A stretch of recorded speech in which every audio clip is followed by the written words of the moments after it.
যুক্তরাষ্ট্রের নাগরিকত্ব কিংবা গ্রিন কার্ড অর্জনের অন্যতম সহজ এবং জনপ্রিয় পথ সে দেশে সন্তান জন্ম দেয়া। যুক্তরাষ্ট্রের আইন অনুযায়ী সেখানে কোনো শিশু ভূমিষ্ঠ হওয়ার মাত্রই তাকে যুক্তরাষ্ট্রের নাগরিক হিসেবে গণ্য করা হয়। এবার সে আইন বাতিলের ঘোষণা দিয়েছেন ডোনাল্ড ট্রাম্প।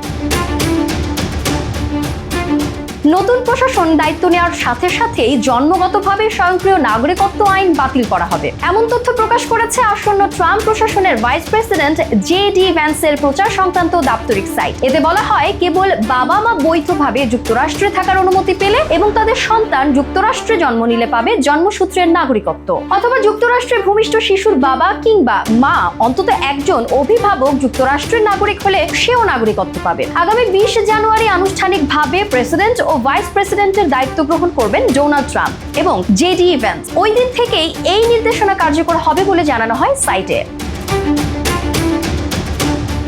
অবিলম্বে দেশের কেন্দ্রীয় সংস্থাগুলোকেও একই নির্দেশনা পাঠানো হবে। এদিকে যুক্তরাষ্ট্রের অভিবাসন সংক্রান্ত আইনজীবীরা বলছেন, ট্রাম্পের এমন সিদ্ধান্ত যুক্তরাষ্ট্রের সংবিধান বিরোধী। যদি ক্ষমতা গ্রহণের পর সত্যি এই নির্দেশনা কার্যকর হয়, তাহলে সংবিধানের 14তম সংশোধনীর সরাসরি লঙ্ঘন ঘটবে। সে পরিস্থিতিতে ট্রাম্প প্রশাসনের বিরুদ্ধে মামলাও করা যাবে। 2022 সালের শুমারি অনুযায়ী যুক্তরাষ্ট্রের মোট জনসংখ্যার বিশাল অংশ বৈধ ও অবৈধ অভিবাসী। এদের মধ্যে আছেন লাখ লাখ বাংলাদেশীয়। অন্যদের মতো তাদেরও একমাত্র লক্ষ্য যুক্তরাষ্ট্রের নাগরিকত্ব ও গ্রিন কার্ড অর্জন।